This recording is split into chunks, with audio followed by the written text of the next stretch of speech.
नमस्कार, जीबीएन 24 न्यूज में आपका स्वागत है। मैं हूं आपके साथ राशि। आइए खबरों की शुरुआत करेंगे।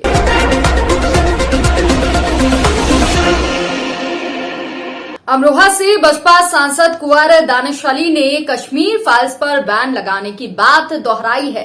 दानिश अली का कहना है कि ये भाजपा का एजेंडा चल रहा है और देश के सर्वोच्च पदों पर बैठे लोग इस फिल्म का कैंपेन कर रहे हैं। उन्होंने कहा कि ये देश के भविष्य के लिए अच्छा नहीं है, जबकि फिल्म अधूरे तथ्यों पर बनी है और इस तरह की फिल्में नफरत फैलाने के अलावा कुछ और नहीं करती हैं। जो कश्मीरी पंडितों के साथ हुआ वो नाकाबिले बर्दाश्त थे, उन्हें वहां दोबारा बसाया जाना चाहिए। उस दौरान पंडितों के साथ हजारों लोग भी ऐसे मारे गए जो कश्मीरी पंडितों को बचा रहे थे। उन्हें भी आतंकवादियों ने भून दिया था। वो आतंकवादी पड़ोसी मुल्क से आया था और यहाँ पर भाजपा समर्थित सरकार के जगमोहन गवर्नर थे, उसके पास ही सरकार थी और आपके रहते वहां से कश्मीरी पंडितों को हटाना पड़ा। अब जिस 32 साल की नाइंसाफी की बात हो रही है उसमें से 14 साल तो भाजपा की सरकार ही वहां पर रही और जो पार्लियामेंट के ऊपर अटैक करने वाले अफजल गुरु को शहीद बताने वालों के साथ अपनी सरकार चलाई है। मुफ्ती मोहम्मद साहब को मुख्यमंत्री बनाने का सपना मोदी जी ने पूरा कराया है और महबूबा मुफ्ती को मुख्यमंत्री आपने बनाया। अधूरा सच बहुत घातक होता है। उन्होंने कहा कि पश्चिम बंगाल में कल भाजपा सांसद पर हुए हमले पर पूछे गए सवाल पर बसपा सांसद ने कहा कि सभ्य समाज में हिंसा की कोई जगह नहीं है, ऐसी घटनाओं पर कार्यवाही होना चाहिए। साथ ही साथ उन्होंने कहा कि जो लोग ट्विटर और सोशल मीडिया पर फिल्म देखने के बाद थिएटर के अंदर एक राजनीतिक दल और उससे जुड़े हुए दल नफरत फैलाने के लिए भाषण देते हैं, उस पर कार्रवाई होना चाहिए।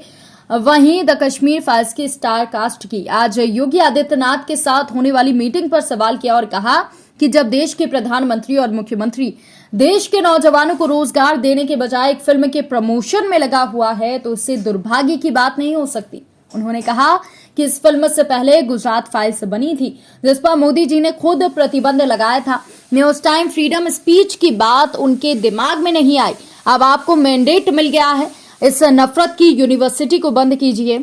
सांसद कुंवर दानिश अली से जब पूछा गया कि क्या आने वाले समय में चुनाव होने वाले हैं जो भाजपा इस तरह फिल्म के प्रमोशन में लगी है, तो बोले कि सबको पता है कि गुजरात में विधानसभा चुनाव है और 2024 की तैयारी है, जिसके कारण ये सब कर रहे हैं क्योंकि और कुछ तो नहीं इनके पास दिखाने के लिए, सिर्फ नफरत ये बताते हैं और देश की जनता इसे समझेगी और इसका खामियाजा सबको भुगतना पड़ेगा।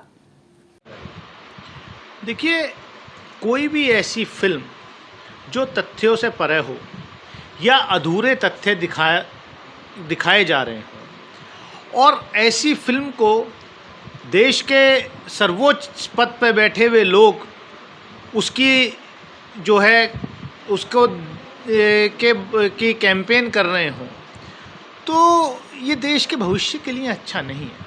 मैंने लोकसभा में भी कहा कि चाहे कश्मीर फाइल्स हों या गुजरात फाइल्स हों या दूसरी फाइल्स हों, ये सिवाय नफरत फैलाने के और कुछ नहीं है।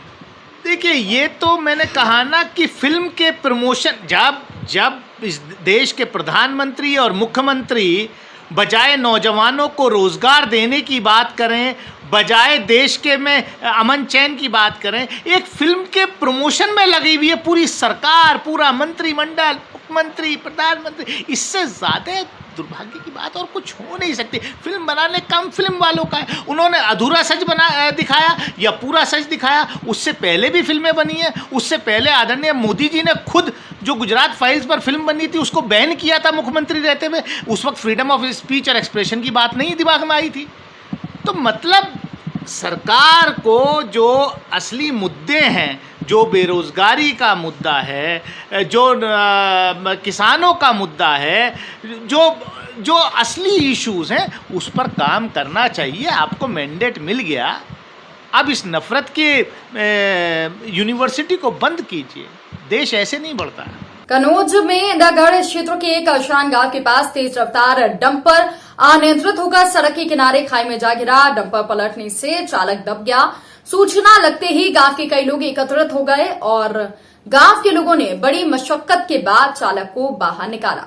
सूचना पर पहुंची पुलिस ने डंपर तिरवा से सोरिख की तरफ जा रहा था। कलशान गांव के पास पहुंचते ही तेज रफ्तार डंपर ओवरटेक के चलते अनियंत्रित होकर सड़क किनारे खाई में जा गिरा।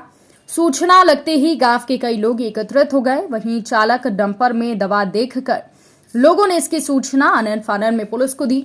मौके पर पहुंची पुलिस ने ग्रामीणों की सहायता से जेसीबी मशीन बुलवाकर किसी तरह कड़ी मशक्कत के बाद डंपर चालक को बाहर निकलवाया।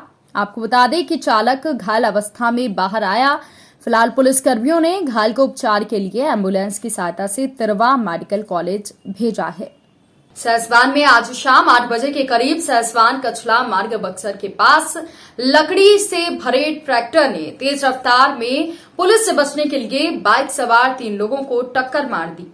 इसमें बाइक चला रहे राजकुमार पुत्र हरनंदन उम्र लगभग 25 साल, साथ में बैठे बच्चे निक्की पुत्र नीरज उम्र 14 साल, अभिनय उम्र 13 साल ये बैठकर बाइक पर सहसवान की ओर जा रहे थे।